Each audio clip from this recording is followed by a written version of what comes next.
حضرت ابو ہریرہ رضی اللہ تعالیٰ عنہ سے روایت ہے، نبی صلی اللہ علیہ وسلم نے فرمایا، جس آدمی کے 3 بچے فوت ہو جائیں وہ جہنم میں داخل نہیں ہوگا مگر قسم پوری کرنے کے لیے۔ سنن ابن ماجہ حدیث نمبر 1603۔ حضرت عتبہ بن عبد سلمی رضی اللہ تعالیٰ عنہ سے روایت ہے، انہوں نے کہا، میں نے رسول اللہ صلی اللہ علیہ وسلم سے سنا، آپ نے فرمایا، جس مسلمان کے 3 بچے فوت ہو جائیں جو گناہ کی عمر کو نہ پہنچے ہوں، وہ جنت کے 8 دروازوں پر اس کا استقبال کریں گے، جس دروازے سے چاہے جنت میں داخل ہو جائے۔ سنن ابن ماجہ حدیث نمبر 1604۔ حضرت انس بن مالک رضی اللہ تعالیٰ عنہ سے روایت ہے، نبی صلی اللہ علیہ وسلم نے فرمایا، جن 2 مسلمانوں یعنی میاں بیوی کے 3 بچے فوت ہو جائیں جو گناہ کی عمر کو نہ پہنچے ہوں تو اللہ تعالیٰ ان پر رحمت کر کے انہیں جنت میں داخل کر دے گا۔ سنن ابن ماجہ حدیث نمبر 1605۔ حضرت عبداللہ بن جعفر رضی اللہ تعالیٰ عنہما سے روایت ہے، انہوں نے فرمایا، جب حضرت جعفر بن ابی طالب رضی اللہ تعالیٰ عنہ کی وفات کی خبر آئی تو رسول اللہ صلی اللہ علیہ وسلم نے فرمایا، جعفر کے گھر والوں کے لیے کھانا تیار کرو، ان کے پاس وہ چیز آ گئی ہے، یا فرمایا وہ معاملہ آ گیا ہے جس نے انہیں مشغول کر دیا ہے۔ سنن ابن ماجہ حدیث نمبر 1610۔ حضرت عبداللہ بن عمر رضی اللہ تعالیٰ عنہما سے روایت ہے، انہوں نے فرمایا، مدینے میں ایک آدمی فوت ہو گیا، اس کی ولادت بھی مدینے میں ہوئی تھی۔ نبی صلی اللہ علیہ وسلم نے اس کا جنازہ پڑھایا اور فرمایا، کاش وہ اپنے مقام پیدائش کے سوا کسی اور مقام پر فوت ہوتا۔ حاضرین میں سے ایک صاحب نے کہا، اے اللہ کے رسول، آپ یہ تمنا کیوں کر رہے ہیں؟ آپ صلی اللہ علیہ وسلم نے فرمایا، جب آدمی اپنی پیدائش کی جگہ کے علاوہ کسی اور مقام پر فوت ہوتا ہے تو اس کے لیے مقام پیدائش سے مقام وفات تک پیمائش کر کے اس کے برابر جگہ جنت میں دی جاتی ہے۔ سنن ابن ماجہ حدیث نمبر 1614۔ حضرت عائشہ رضی اللہ تعالیٰ عنہ سے روایت ہے، رسول اللہ صلی اللہ علیہ وسلم نے فرمایا، میت کی ہڈی توڑنا ایسے ہی ہے جیسے اس کی زندگی میں توڑنا۔ حضرت عائشہ رضی اللہ تعالیٰ عنہ سے روایت ہے، رسول اللہ صلی اللہ علیہ وسلم نے فرمایا، میت کی ہڈی توڑنا ایسے ہی ہے جیسے اس کی زندگی میں توڑنا۔ سنن ابن ماجہ حدیث نمبر 1616۔ حضرت عبید اللہ بن عبداللہ بن عقبہ رحمہ اللہ سے روایت ہے، انہوں نے کہا، میں نے حضرت عائشہ رضی اللہ تعالیٰ عنہ سے استفسار کرتے ہوئے کہا، امی جان، مجھے اللہ کے رسول صلی اللہ علیہ وسلم کے قرب وفات کے مرض کے متعلق بتائیے۔ انہوں نے فرمایا، رسول اللہ صلی اللہ علیہ وسلم بیمار ہو گئے، آپ پھونک مارنے لگے، ہم آپ کی پھونک کو منقع کھانے والے کی پھونک سے تشبیہ دیتے تھے، آپ باری باری ازواج مطہرات کے ہاں اقامت فرماتے تھے۔ جب آپ زیادہ بیمار ہو گئے تو امہات المومنین سے اجازت طلب کی کہ نبی صلی اللہ علیہ وسلم خود حضرت عائشہ رضی اللہ تعالیٰ عنہ کے گھر میں ٹھہرے رہیں، اور ازواج مطہرات اپنی اپنی باری پر نبی صلی اللہ علیہ وسلم کی خدمت میں حاضر ہوتی رہیں۔ ام المومنین رضی اللہ تعالیٰ عنہ نے فرمایا، رسول اللہ صلی اللہ علیہ وسلم 2 آدمیوں کے درمیان ان کے سہارے سے چلتے ہوئے میرے گھر میں داخل ہوئے، اور ضعف کی وجہ سے آپ کے قدم مبارک زمین پر لکیر بناتے آ رہے تھے۔ ان 2 حضرات میں سے ایک حضرت عباس رضی اللہ تعالیٰ عنہ تھے۔ عبید اللہ رحمہ اللہ بیان کرتے ہیں کہ میں نے یہ حدیث حضرت ابن عباس رضی اللہ تعالیٰ عنہما کے سامنے بیان کی۔ انہوں نے فرمایا، کیا آپ کو معلوم ہے کہ وہ دوسرے صاحب کون تھے جن کا حضرت عائشہ رضی اللہ تعالیٰ عنہ نے نام نہیں لیا؟ وہ حضرت علی بن ابی طالب رضی اللہ تعالیٰ عنہ تھے۔ سنن ابن ماجہ حدیث نمبر 1618۔ حضرت عائشہ رضی اللہ تعالیٰ عنہ سے روایت ہے، انہوں نے فرمایا، نبی صلی اللہ علیہ وسلم ان الفاظ کے ساتھ اللہ کی پناہ حاصل کرتے تھے، اذهب البأس رب الناس واشف انت الشافی لا شفاء الا شفاؤک شفاء لا یغادر سقما۔ اے انسانوں کے رب، بیماری دور کر دے اور شفا دے دے، تو ہی شفا دینے والا ہے، تیری شفا کے سوا کوئی شفا نہیں، ایسی شفا عطا فرما جو بیماری کو بالکل باقی نہ چھوڑے۔ جس بیماری میں نبی صلی اللہ علیہ وسلم کی وفات ہوئی، اس کے دوران میں جب طبیعت زیادہ ناساز ہو گئی تو میں یہ دعا پڑھتی اور نبی صلی اللہ علیہ وسلم کا ہاتھ پکڑ کر آپ کے جسم پر پھیرتی تھی۔ حیات مبارکہ کے آخری دن جبکہ میں نے دم کرنا چاہا تو رسول اللہ صلی اللہ علیہ وسلم نے اپنا ہاتھ مبارک میرے ہاتھ سے نکال لیا اور فرمایا اللہم اغفر لی والحقنی بالرفیق الاعلی، اے اللہ میری مغفرت فرما اور مجھے بلند مرتبہ ساتھیوں سے ملا دے۔ ام المومنین رضی اللہ تعالیٰ عنہ نے فرمایا یہ آخری الفاظ ہیں جو میں نے آپ صلی اللہ علیہ وسلم کی زبان مبارک سے سنے۔ سننے ابن ماجہ حدیث نمبر 1619۔ حضرت عائشہ رضی اللہ تعالیٰ عنہ سے روایت ہے، انہوں نے فرمایا میں نے رسول اللہ صلی اللہ علیہ وسلم سے سنا، آپ فرما رہے تھے جو بھی نبی بیمار ہوتا ہے اسے دنیا اور آخرت میں سے ایک چیز کے انتخاب کا اختیار دیا جاتا ہے۔ ام المومنین رضی اللہ تعالیٰ عنہ نے فرمایا جب رسول اللہ صلی اللہ علیہ وسلم پر وہ بیماری آئی جس میں آپ کی وفات ہوئی، اس دوران میں ایک دفعہ نبی صلی اللہ علیہ وسلم کی آواز بھاری ہو گئی۔ میں نے سنا تو آپ فرما رہے تھے مع الذین انعم اللہ علیہم من النبیین والصدیقین والشہداء والصالحین، ان لوگوں کے ساتھ جن پر اللہ نے انعامات نازل کیے ہیں، نبیوں، صدیقوں، شہیدوں اور نیک لوگوں میں سے۔ تب مجھے یقین ہو گیا کہ نبی صلی اللہ علیہ وسلم کو وہ اختیار دے دیا گیا ہے۔ سننے ابن ماجہ حدیث نمبر 1620۔ ام المومنین حضرت عائشہ رضی اللہ تعالیٰ عنہ سے روایت ہے، انہوں نے فرمایا ایک بار نبی صلی اللہ علیہ وسلم کے ازواج مطہرات ایک جگہ جمع تھی، ان میں سے کوئی بھی غیر حاضر نہ تھی۔ اتنے میں حضرت فاطمہ رضی اللہ تعالیٰ عنہ تشریف لے آئیں۔ ان کی چال رسول اللہ صلی اللہ علیہ وسلم کی چال سے انتہائی مشابہ تھی۔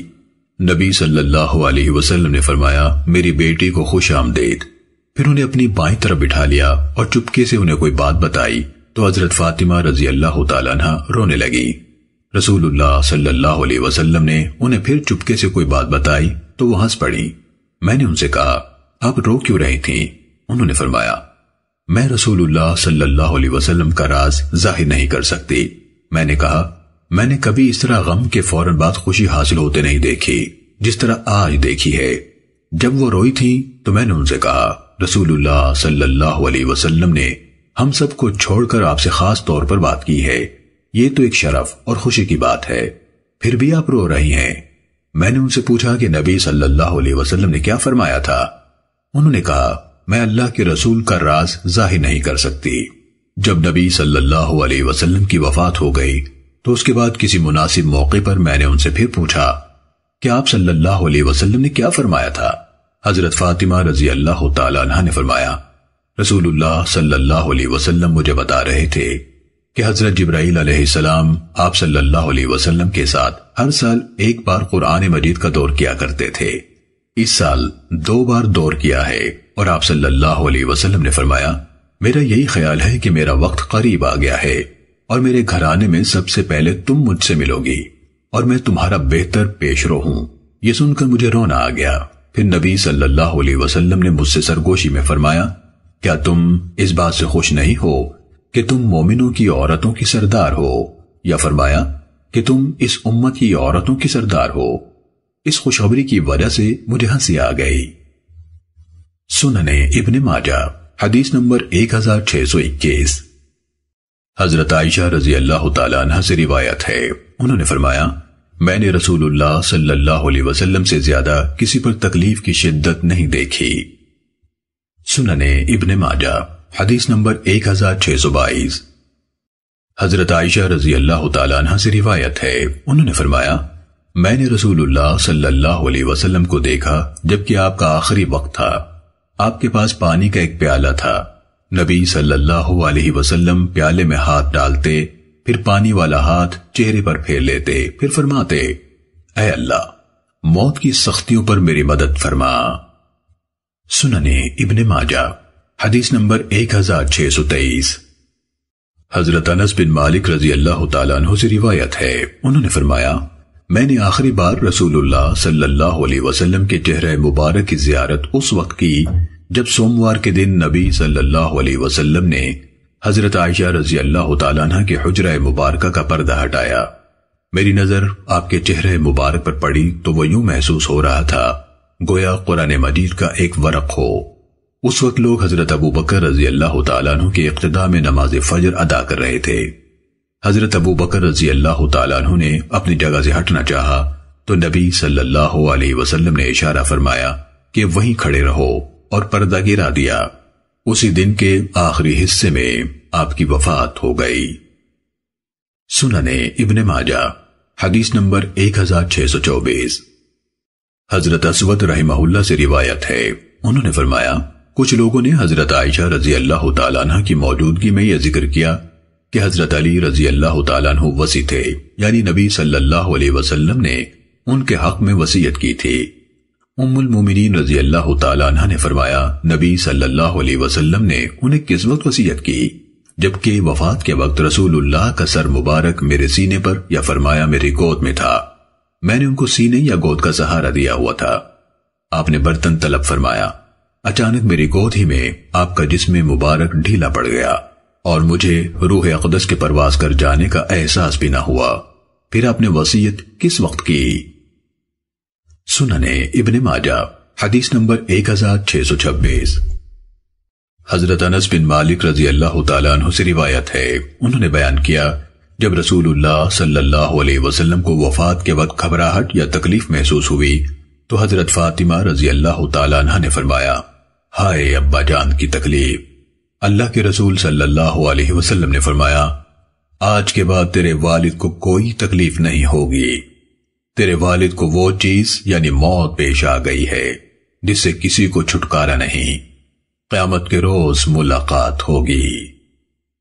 سنن ابن ماجہ حدیث نمبر 1629۔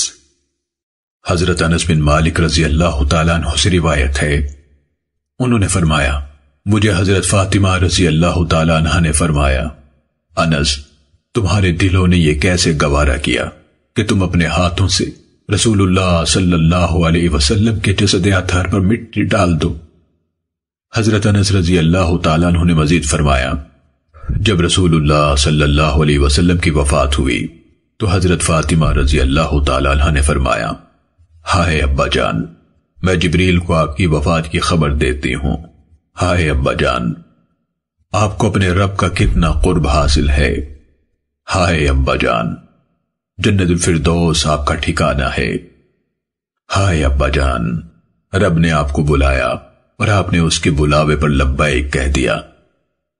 حماد بن زید رحمہ اللہ بیان کرتے ہیں کہ میں نے اپنے استاد اور حضرت انس رضی اللہ تعالیٰ عنہ کے شاگرد جناب ثابت رحمہ اللہ کو دیکھا کہ جب انہوں نے یہ حدیث بیان فرمائی تو بہت روئے، حتیٰ کہ مجھے آپ کی پسلیاں اوپر نیچے ہوتی نظر آئیں۔ سنن ابن ماجہ حدیث نمبر 1630۔ حضرت انس رضی اللہ تعالیٰ عنہ سے روایت ہے، انہوں نے فرمایا جس دن رسول اللہ صلی اللہ علیہ وسلم مدینہ منورہ میں تشریف فرما ہوئے اس کی ہر چیز روشن ہو گئی، اور جس دن آپ کی وفات ہوئی مدینے کی ہر چیز تاریک ہو گئی۔ ہم نے نبی صلی اللہ علیہ وسلم کو دفن کر کے اپنے ہاتھ جھاڑے تو اسی وقت ہمیں اپنے دلوں کی حالت بدلی ہوئی محسوس ہوئی۔ سنن ابن ماجہ حدیث نمبر 1631۔ حضرت عبداللہ بن عمر رضی اللہ تعالیٰ عنہما سے روایت ہے، انہوں نے فرمایا رسول اللہ صلی اللہ علیہ وسلم کے عہد مبارک میں ہم اپنی عورتوں سے بات کرتے ہوئے اور بے تکلفی کا اظہار کرتے ہوئے بھی ڈرتے تھے، اس ڈر سے کہ قرآن میں ہماری کسی غلطی پر تنبیہ والا فرمان نازل ہو جائے گا۔ جب رسول اللہ صلی اللہ علیہ وسلم کی وفات ہو گئی تو ہم ہر قسم کی باتیں کرنے لگے، یعنی اس درجے کی احتیاط نہ رہی۔ سنن ابن ماجہ حدیث نمبر 1632۔ حضرت انس رضی اللہ تعالیٰ عنہ سے روایت ہے کہ رسول اللہ صلی اللہ علیہ وسلم کے رحلت فرما جانے کے بعد ایک بار حضرت ابو بکر رضی اللہ تعالیٰ عنہ نے حضرت عمر رضی اللہ تعالیٰ عنہ سے کہا چلیے حضرت ام ایمن رضی اللہ تعالیٰ عنہ کے ہاں چلیں اور ان سے ملاقات کرائیں، جس طرح رسول اللہ صلی اللہ علیہ وسلم ان سے ملاقات کے لیے تشریف لے جایا کرتے تھے۔ حضرت انس رضی اللہ تعالیٰ عنہ نے فرمایا جب ہم لوگ ان کی خدمت میں حاضر ہوئے تو وہ رسول اللہ صلی اللہ علیہ وسلم کو یاد کر کے اشکبار ہو گئیں۔ دونوں حضرات نے فرمایا آپ کیوں رو رہی ہیں؟ اللہ کے پاس جو کچھ ہے وہ اس کے رسول صلی اللہ علیہ وسلم کے لیے یعنی دنیا کی متاع اور آسائشوں سے کہیں بہتر ہے۔ ام ایمن رضی اللہ تعالیٰ عنہ نے فرمایا یہ تو میں بھی جانتی ہوں کہ اللہ کے پاس جو کچھ ہے وہ اس کے رسول صلی اللہ علیہ وسلم کے لیے بہتر ہے، لیکن میں تو اس لیے روتی ہوں کہ رسول اللہ صلی اللہ علیہ وسلم کی وفات سے آسمان سے وحی آنا بند ہو گئی ہے۔ ان کی اس بات سے شیخین رضی اللہ تعالیٰ عنہما کو بھی رونا آ گیا اور وہ بھی رونے لگے۔ سننے ابن ماجہ حدیث نمبر 1635۔ حضرت ابو ہریرہ رضی اللہ تعالیٰ عنہ سے روایت ہے رسول اللہ صلی اللہ علیہ وسلم نے فرمایا ابن آدم کے ہر عمل کے ثواب میں اضافہ کیا جاتا ہے۔ نیکی کا ثواب 10 گنا سے 700 گنا بلکہ اس سے بھی زیادہ جتنا اللہ چاہے ملتا ہے۔ اللہ تعالیٰ فرماتا ہے مگر روزہ اس قانون سے مستثنا ہے کیونکہ وہ خالصتاً میرے لیے ہوتا ہے اور میں ہی اس کی جزا دوں گا۔ بندہ میری خاطر اپنے خواہشات اور کھانا ترک کرتا ہے۔ روزے دار کے لیے 2 خوشیاں ہیں، ایک خوشی روزہ کھولتے وقت حاصل ہوتی ہے اور ایک خوشی اپنے رب سے ملاقات کے وقت حاصل ہوگی۔ اللہ کے ہاں روزے دار کے منہ کی بو کستوری کی مہک سے بھی زیادہ عمدہ ہے۔ سننے ابن ماجہ حدیث نمبر 1638۔ حضرت مطرف بن عبداللہ رحمہ اللہ جو قبیلہ بنو عامر بن صعصع سے تھے ان سے روایت ہے کہ حضرت عثمان بن ابو العاص ثقفی رضی اللہ تعالیٰ عنہ نے انہیں پلانے کے لیے دودھ طلب فرمایا۔ مطرف رحمہ اللہ نے کہا میں روزے سے ہوں۔ حضرت عثمان ثقفی رضی اللہ تعالیٰ عنہ نے فرمایا میں نے رسول اللہ صلی اللہ علیہ وسلم سے سنا آپ فرما رہے تھے روزہ جہنم سے بچانے والی ڈھال ہے جس طرح لڑائی میں تم میں سے کسی کی ڈھال ہوتی ہے۔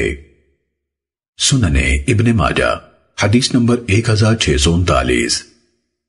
حضرت سہل بن سعد رضی اللہ تعالیٰ عنہ سے روایت ہے نبی صلی اللہ علیہ وسلم نے فرمایا جنت میں ایک دروازہ ہے جسے ریان کہا جاتا ہے۔ قیامت کے دن آواز دی جائے گی، کہا جائے گا روزے رکھنے والے کہاں ہیں؟ چنانچہ جو شخص روزہ رکھنے والوں میں سے ہوگا وہ اس دروازے میں داخل ہو جائے گا اور جو اس میں داخل ہوگا اسے کبھی پیاس نہیں لگے گی۔ سننے ابن ماجہ حدیث نمبر 1640۔ حضرت ابو ہریرہ رضی اللہ تعالیٰ عنہ سے روایت ہے رسول اللہ صلی اللہ علیہ وسلم نے فرمایا جو شخص ایمان رکھتے ہوئے اور ثواب کی نیت سے رمضان کے روزے رکھے اس کے سابقہ گناہ معاف ہو جائیں گے۔ سننے ابن ماجہ حدیث نمبر 1641۔ حضرت ابو ہریرہ رضی اللہ تعالیٰ عنہ سے روایت ہے رسول اللہ صلی اللہ علیہ وسلم نے فرمایا جب رمضان کی پہلی رات آتی ہے تو شیطانوں اور سرکش جنوں کو جکڑ دیا جاتا ہے، جہنم کے دروازے بند کر دیے جاتے ہیں، ان میں سے کوئی دروازہ کھلا نہیں رہتا اور جنت کے دروازے کھول دیے جاتے ہیں، ان میں سے کوئی دروازہ بند نہیں رہتا، اور ایک اعلان کرنے والا منادی کرتا ہے اے نیکی کے طلبگار آگے بڑھ اور اے برائی کے طلبگار رک جا، اور اللہ تعالیٰ جہنم سے بعض لوگوں کو آزاد کرتا ہے۔ رمضان میں ہر رات اسی طرح ہوتا ہے۔ سننے ابن ماجہ حدیث نمبر 1642۔ حضرت جابر رضی اللہ تعالیٰ عنہ سے روایت ہے رسول اللہ صلی اللہ علیہ وسلم نے فرمایا اللہ تعالیٰ ہر افطار کے وقت کچھ لوگوں کو آزاد فرماتا ہے اور یہ رمضان کی ہر رات میں ہوتا ہے۔ سننے ابن ماجہ حدیث نمبر 1643۔ ام المومنین حضرت ام سلمہ رضی اللہ تعالیٰ عنہ سے روایت ہے انہوں نے فرمایا رسول اللہ صلی اللہ علیہ وسلم شعبان کو رمضان سے ملا دیتے تھے۔ سننے ابن ماجہ حدیث نمبر 1648۔ حضرت ربیعہ بن غاز رحمہ اللہ سے روایت ہے کہ انہوں نے ام المومنین حضرت عائشہ رضی اللہ تعالیٰ عنہ سے رسول اللہ صلی اللہ علیہ وسلم کے روزوں کے بارے میں سوال کیا تو ام المومنین رضی اللہ تعالیٰ عنہ نے فرمایا آپ صلی اللہ علیہ وسلم پورا شعبان روزے رکھتے تھے حتیٰ کہ اسے رمضان سے ملا دیتے تھے۔ سننے ابن ماجہ حدیث نمبر 1649۔ حضرت ابو ہریرہ رضی اللہ تعالیٰ عنہ سے روایت ہے، رسول اللہ صلی اللہ علیہ وسلم نے فرمایا، رمضان شروع ہونے سے 1-2 دن پہلے روزہ نہ رکھو، سوائے اس شخص کے جو پہلے سے وہ روزہ رکھتا چلا آ رہا ہو تو اس دن بھی رکھ لے۔ سننے ابن ماجہ حدیث نمبر 1650۔ حضرت ابو ہریرہ رضی اللہ تعالیٰ عنہ سے روایت ہے، رسول اللہ صلی اللہ علیہ وسلم نے فرمایا، جب شعبان آدھا ہو جائے تو رمضان آ جانے تک کوئی روزہ نہیں۔ سننے ابن ماجہ حدیث نمبر 1651۔ حضرت ابو عمیر عبداللہ بن انس بن مالک رضی اللہ تعالیٰ عنہ سے روایت ہے، انہوں نے کہا، مجھے میرے چچاؤں نے حدیث سنائی جو انصاری صحابی تھے۔ انہوں نے فرمایا، ہمیں شوال کا چاند بادل وغیرہ کی وجہ سے نظر نہ آیا تو ہم نے صبح کو روزہ رکھ لیا۔ دن کے آخری حصے میں ایک قافلہ آیا، ان لوگوں نے نبی صلی اللہ علیہ وسلم کے پاس گواہی دی کہ انہوں نے کل چاند دیکھا ہے، تو رسول اللہ صلی اللہ علیہ وسلم نے لوگوں کو حکم دیا کہ روزہ چھوڑ دیں اور اگلے دن عید کے لیے عیدگاہ کی طرف نکلیں۔ سننے ابن ماجہ حدیث نمبر 1653۔ حضرت عبداللہ بن عمر رضی اللہ تعالیٰ عنہما سے روایت ہے، رسول اللہ صلی اللہ علیہ وسلم نے فرمایا، جب تم چاند دیکھو تو روزے رکھو اور جب چاند دیکھو تو روزے چھوڑ دو، اگر تم پر بادل چھا جائے تو اس کا اندازہ کر لو۔ حضرت ابن عمر رضی اللہ تعالیٰ عنہما چاند سے 1 دن پہلے روزہ رکھتے تھے۔ سننے ابن ماجہ حدیث نمبر 1654۔ حضرت ابو ہریرہ رضی اللہ تعالیٰ عنہ سے روایت ہے، رسول اللہ صلی اللہ علیہ وسلم نے فرمایا، جب تم چاند دیکھو تو روزے رکھو اور جب دوبارہ چاند دیکھو تو روزے رکھنا چھوڑ دو، اگر تم پر بادل ہو جائیں تو 30 دن روزے رکھ لو۔ سننے ابن ماجہ حدیث نمبر 1655۔ حضرت ابو ہریرہ رضی اللہ تعالیٰ عنہ سے روایت ہے، رسول اللہ صلی اللہ علیہ وسلم نے فرمایا، مہینے کا کتنا حصہ گزر گیا ہے؟ ہم نے کہا 22 دن گزر گئے ہیں اور باقی 8 دن ہیں۔ رسول اللہ صلی اللہ علیہ وسلم نے فرمایا، مہینہ اتنا ہوتا ہے اور مہینہ اتنا ہوتا ہے اور مہینہ اتنا ہوتا ہے۔ آپ صلی اللہ علیہ وسلم نے 3 بار یہ الفاظ فرمائے اور تیسری بار 1 انگلی بند فرما لی۔ سننے ابن ماجہ حدیث نمبر 1656۔ حضرت سعد بن ابی وقاص رضی اللہ تعالیٰ عنہ سے روایت ہے، رسول اللہ صلی اللہ علیہ وسلم نے فرمایا، مہینہ اتنا اتنا اور اتنا ہوتا ہے۔ آپ صلی اللہ علیہ وسلم نے تیسری بار کے اشارے سے 29 کا اشارہ مکمل کیا۔ سننے ابن ماجہ حدیث نمبر 1657۔ حضرت ابو ہریرہ رضی اللہ تعالیٰ عنہ سے روایت ہے، انہوں نے فرمایا، ہم نے رسول اللہ صلی اللہ علیہ وسلم کے عہد مبارک میں 30 روزوں کی نسبت 29 روزے زیادہ دفع رکھے۔ سننے ابن ماجہ حدیث نمبر 1658۔ حضرت ابو بکر یعنی نفع بن حارث ثقفی رضی اللہ تعالیٰ عنہ سے روایت ہے، نبی صلی اللہ علیہ وسلم نے فرمایا، عید کے 2 مہینے ناقص نہیں ہوتے، یعنی رمضان اور ذوالحجہ۔ سننے ابن ماجہ حدیث نمبر 1659۔ حضرت ابو ہریرہ رضی اللہ تعالیٰ عنہ سے روایت ہے، رسول اللہ صلی اللہ علیہ وسلم نے فرمایا، عید الفطر اس دن ہے جس دن تم رمضان مکمل کر کے روزہ چھوڑتے ہو، اور عید الاضحیٰ اس دن ہے جس دن تم قربانی کرتے ہو۔ سننے ابن ماجہ حدیث نمبر 1660۔ حضرت عبداللہ بن عباس رضی اللہ تعالیٰ عنہما سے روایت ہے، انہوں نے فرمایا، رسول اللہ صلی اللہ علیہ وسلم نے سفر میں کبھی روزہ رکھا اور کبھی چھوڑ دیا۔ سننے ابن ماجہ حدیث نمبر 1661۔ حضرت عائشہ رضی اللہ تعالیٰ عنہ سے روایت ہے کہ حضرت حمزہ بن عمرو اسلمی رضی اللہ تعالیٰ عنہ نے رسول اللہ صلی اللہ علیہ وسلم سے سوال کیا اور کہا، میں نفلی روزے رکھا کرتا ہوں، کیا سفر میں بھی روزہ رکھ لیا کروں؟ رسول اللہ صلی اللہ علیہ وسلم نے فرمایا، اگر تو چاہے تو روزہ رکھ لے، چاہے تو چھوڑ دے۔ سننے ابن ماجہ حدیث نمبر 1662۔ حضرت ابو دردہ رضی اللہ تعالیٰ عنہ سے روایت ہے، انہوں نے فرمایا، میں نے دیکھا کہ ہم لوگ ایک سفر میں رسول اللہ صلی اللہ علیہ وسلم کے ساتھ تھے، اور اس دن شدید گرمی تھی، حتیٰ کہ آدمی گرمی کی شدت سے بچنے کے لیے اپنے سر پر ہاتھ رکھ لیتا تھا۔ اس دن قافلے کے لوگوں میں کسی کا روزہ نہیں تھا سوائے رسول اللہ صلی اللہ علیہ وسلم اور حضرت عبداللہ بن رواحہ رضی اللہ تعالیٰ عنہ کے۔ سننے ابن ماجہ حدیث نمبر 1663۔ حضرت کعب بن عاصم رضی اللہ تعالیٰ عنہ سے روایت ہے کہ رسول اللہ صلی اللہ علیہ وسلم نے فرمایا، سفر میں روزہ رکھنا نیکی نہیں۔ سننے ابن ماجہ حدیث نمبر 1664۔ حضرت عبداللہ بن عمر رضی اللہ تعالیٰ عنہما سے روایت ہے، رسول اللہ صلی اللہ علیہ وسلم نے فرمایا، سفر میں روزہ رکھنا نیکی نہیں۔ سننے ابن ماجہ حدیث نمبر 1665۔ حضرت انس بن مالک رضی اللہ تعالیٰ عنہ سے روایت ہے، یہ صحابی قبیلہ بنو عبدالعشل کی شاخ بنو عبداللہ بن قعب سے ہیں۔ انہوں نے کہا، رسول اللہ صلی اللہ علیہ وسلم کے گھڑ سوار دستے نے ہمارے قبیلے پر حملہ کیا۔ میں رسول اللہ صلی اللہ علیہ وسلم کی خدمت میں حاضر ہوا تو آپ کھانا کھا رہے تھے، تو آپ نے فرمایا، آ جاؤ کھانا کھا لو۔ میں نے کہا، میرا روزہ ہے۔ فرمایا، بیٹھ جاؤ، میں تمہیں روزے کی بات بتاؤں۔ اللہ تعالیٰ نے مسافر کو آدھی نماز معاف کر دی ہے، اور مسافر، حاملہ اور دودھ پلانے والی کو روزہ یا روزے معاف کر دیے ہیں۔ اللہ کی قسم، نبی صلی اللہ علیہ وسلم نے یہ دونوں لفظ فرمائے یا ان میں سے ایک لفظ فرمایا۔ مجھے اپنے آپ پر افسوس ہے کہ میں رسول اللہ صلی اللہ علیہ وسلم کے کھانے میں شریک نہ ہوا۔ سننے ابن ماجہ حدیث نمبر 1667۔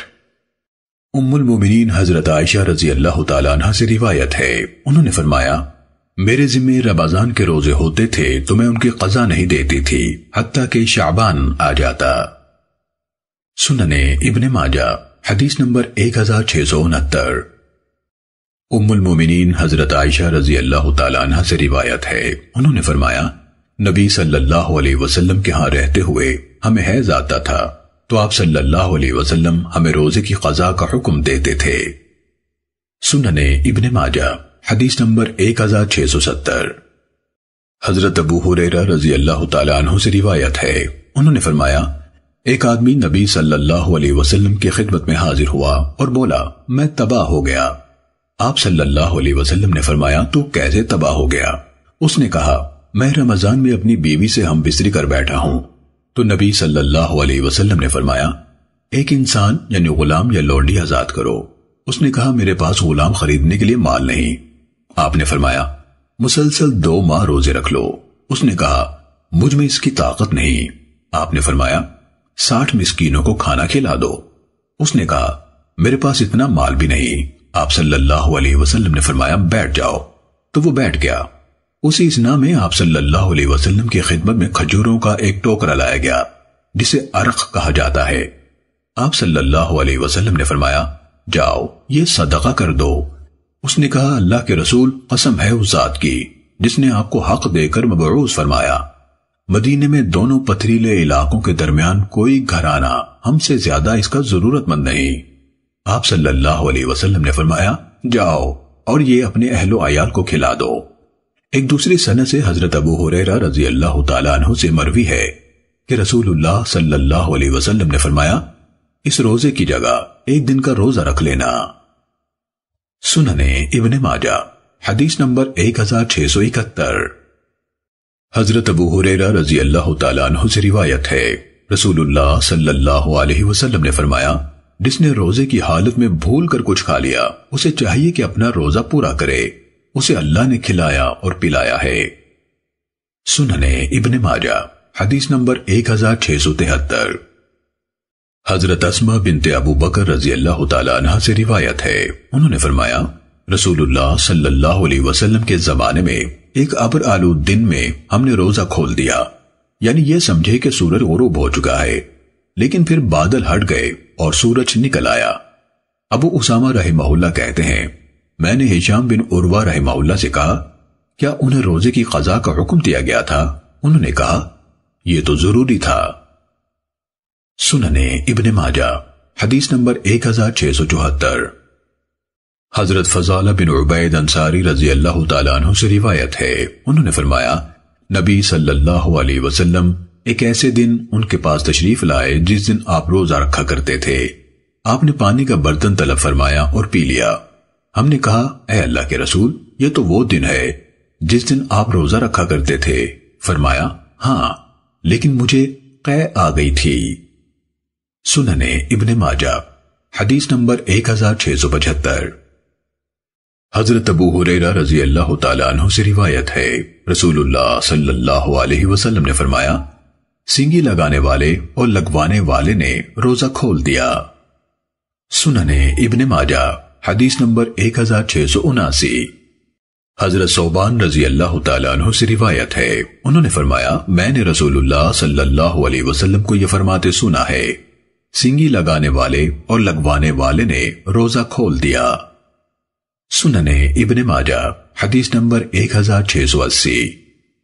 حضرت شداد بن اوس رضی اللہ تعالیٰ عنہ سے روایت ہے کہ وہ مقام بقی میں رسول اللہ صلی اللہ علیہ وسلم کے ساتھ چلے جا رہے تھے کہ آپ ایک آدمی کے پاس سے گزرے جو سینگی لگوا رہا تھا۔ اس وقت رمضان کی 18 راتیں گزر چکی تھیں، تو رسول اللہ صلی اللہ علیہ وسلم نے فرمایا، سینگی لگانے والے اور لگوانے والے نے روزہ کھول دیا۔ سننے ابن ماجہ حدیث نمبر 1681۔ حضرت عبداللہ بن عباس رضی اللہ تعالیٰ عنہما سے روایت ہے، انہوں نے فرمایا، رسول اللہ صلی اللہ علیہ وسلم نے روزہ رکھ کر احرام کی حالت میں سینگی لگوائی۔ سننے ابن ماجہ حدیث نمبر 1682۔ حضرت عائشہ رضی اللہ تعالیٰ عنہ سے روایت ہے، انہوں نے فرمایا، نبی صلی اللہ علیہ وسلم ماہ رمضان میں روزے کی حالت میں بوسہ لے لیتے تھے۔ سننے ابن ماجہ حدیث نمبر 1683۔ حضرت عائشہ رضی اللہ تعالیٰ عنہ سے روایت ہے، انہوں نے فرمایا، رسول اللہ صلی اللہ علیہ وسلم روزے کی حالت میں بوسہ لے لیتے تھے، اور تم میں سے کسے اپنی خواہش پر اتنا قابو ہو سکتا ہے جتنا رسول اللہ صلی اللہ علیہ وسلم کو اپنی خواہش پر قابو حاصل تھا۔ سننے ابن ماجہ حدیث نمبر 1684۔ ام المومنین حضرت حفصہ رضی اللہ تعالیٰ عنہ سے روایت ہے کہ نبی صلی اللہ علیہ وسلم روزے کی حالت میں بوسہ لے لیتے تھے۔ سننے ابن ماجہ حدیث نمبر 1685۔ حضرت ابراہیم نخعی رحمہ اللہ سے روایت ہے کہ حضرت اسود اور حضرت مسروق رحمہم اللہ ام المومنین حضرت عائشہ رضی اللہ تعالیٰ عنہ کی خدمت میں حاضر ہوئے اور کہا، کیا رسول اللہ صلی اللہ علیہ وسلم روزے کی حالت میں مباشرت کرتے تھے؟ ام المومنین رضی اللہ تعالی عنہ نے فرمایا، آپ صلی اللہ علیہ وسلم ایسے کر لیا کرتے تھے، لیکن آپ صلی اللہ علیہ وسلم کو اپنی خواہش پر تم سے زیادہ قابو حاصل تھا۔ سننے ابن ماجہ حدیث نمبر 1687۔ حضرت عبداللہ بن عباس رضی اللہ تعالیٰ عنہما سے روایت ہے، انہوں نے فرمایا، بوڑھے روزے دار کو بیوی سے مباشرت یعنی معانقہ وغیرہ کی اجازت ہے، اور جوان کے لیے مکروہ ہے۔ سننے ابن ماجہ حدیث نمبر 1688۔ حضرت ابو ہریرہ رضی اللہ تعالیٰ عنہ سے روایت ہے، رسول اللہ صلی اللہ علیہ وسلم نے فرمایا، بعض روزے داروں کو روزے سے بھوک کے سوا کچھ نہیں ملتا، اور بعض قیام کرنے والوں کو قیام سے بیداری کے سوا کچھ نہیں ملتا۔ سننے ابن ماجہ حدیث نمبر 1690۔ حضرت ابو ہریرہ رضی اللہ تعالیٰ عنہ سے روایت ہے، رسول اللہ صلی اللہ علیہ وسلم نے فرمایا، جب تم میں سے کسی کا دن کو روزہ ہو تو وہ فحش گوئی نہ کرے اور ناروا حرکت نہ کرے، اگر کوئی اس سے بدتمیزی کرے تو کہہ دے میں روزے دار آدمی ہوں۔ سننے ابن ماجہ حدیث نمبر 1691۔ حضرت انس بن مالک رضی اللہ تعالیٰ عنہ سے روایت ہے، رسول اللہ صلی اللہ علیہ وسلم نے فرمایا، سحری کھایا کرو کیونکہ سحری میں برکت ہے۔ سننے ابن ماجہ حدیث نمبر 1692۔ حضرت عبداللہ بن عباس رضی اللہ تعالیٰ عنہما سے روایت ہے، نبی صلی اللہ علیہ وسلم نے فرمایا، سحری کے کھانے کے ساتھ دن کے روزے کے لیے مدد حاصل کرو، اور قیلولے کے ذریعے سے قیام اللیل یعنی نماز تہجد کے لیے مدد حاصل کرو۔ سننے ابن ماجہ حدیث نمبر 1693۔ حضرت حذیفہ رضی اللہ تعالیٰ عنہ سے روایت ہے، انہوں نے فرمایا، میں نے رسول اللہ صلی اللہ علیہ وسلم کے ساتھ سحری کھائی جبکہ دن نکل آیا تھا لیکن سورج طلوع نہیں ہوا تھا۔ امام ابو اسحاق رحمہ اللہ نے کہا حضرت حذیفہ رضی اللہ تعالیٰ عنہ کی حدیث منسوخ ہے اور کچھ بھی نہیں۔ سنن ابن ماجہ حدیث نمبر 1695۔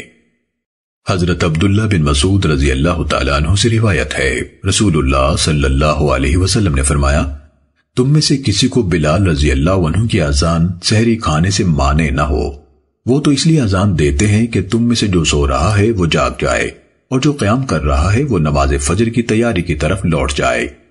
اور فجر یہ نہیں کہ روشنی اس طرح اوپر کو بلند ہو جائے بلکہ اس طرح ہے یعنی آسمان کے افق پر چوڑائی کے رخ پھیل جائے۔ سنن ابن ماجہ حدیث نمبر 1696۔ حضرت سہل بن سعد رضی اللہ تعالیٰ عنہ سے روایت ہے نبی صلی اللہ علیہ وسلم نے فرمایا لوگ اس وقت تک بھلائی پر رہیں گے جب تک روزہ جلدی کھولتے رہیں گے۔ سنن ابن ماجہ حدیث نمبر 1697۔ حضرت ابو ہریرہ رضی اللہ تعالیٰ عنہ سے روایت ہے رسول اللہ صلی اللہ علیہ وسلم نے فرمایا لوگ اس وقت تک بھلائی پر رہیں گے جب تک روزہ جلدی کھولتے رہیں گے۔ روزہ جلدی کھولا کرو کیونکہ یہودی دیر کرتے ہیں۔ سنن ابن ماجہ حدیث نمبر 1698۔ حضرت سلمان بن عامر رضی اللہ تعالیٰ عنہ سے روایت ہے رسول اللہ صلی اللہ علیہ وسلم نے فرمایا جب کوئی روزہ کھولے تو اسے چاہیے کہ خشک کھجور سے روزہ کھولے، اگر کھجور نہ ملے تو پانی سے روزہ کھول لے کیونکہ وہ پاک کرنے والا ہے۔ سنن ابن ماجہ حدیث نمبر 1699۔